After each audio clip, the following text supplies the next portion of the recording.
They did an ultrasound, and it was the weirdest thing because this team of people came in and said, we think this is cancer. Jenny Davis was just 41 when she was diagnosed with triple-negative breast cancer, an aggressive cancer that's tough to treat. There's definitely a standard of care that they do, but there's not as many options. As a nurse, Davis knew this wasn't good.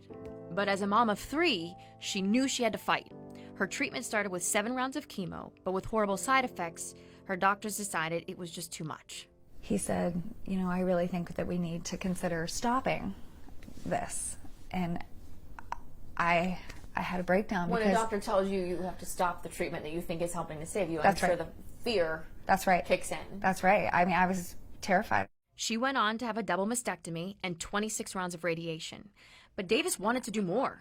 Triple negative comes back with a vengeance when it does, and it comes back at a high rate. Every day I thought it had come back, you know, if I had a headache or I slept wrong, or I was adamant that it had come back or was going to come back, you know, and that space is not a good place. So she decided to participate in trials. Her doctor mentioned a new breast cancer vaccine that was finally ready for human phase. So when this came up,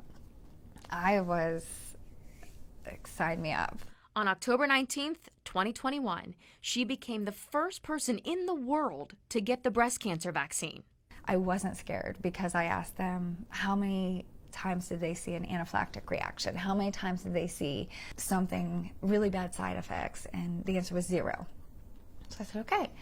How many times in 2 decades have they seen a recurrence in the lab? 0. Wow. I know. Wow. I know. That never happens. Davis had a total of 3 shots, each 2 weeks apart. Since then, 19 others have received that same vaccine. So far, it's working for Jenny. Now, that vaccine taught my body to identify those cancer cells and destroy them before they become a tumor. I mean, my body doesn't even know that it's doing it. Doctors agree it's great news, but there is more work to be done. What we have done is study this in a very small group of women, and we're kind of looking at the data right now to see how it's working on the immune system. So it's even too early to say how it's working on actual cancer risk. We're just looking to see how the vaccine is changing the response of the immune system in the body. The vaccine still needs to go through several phases before it's available to the masses, but Davis says no matter what happens, she's proud to be part of something groundbreaking.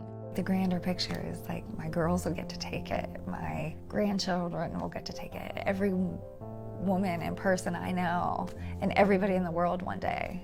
It's given her hope and a new lease on life. I was planning for the worst instead of living for today, and I don't do that now. Natalie Herbeck, Fox 8 News.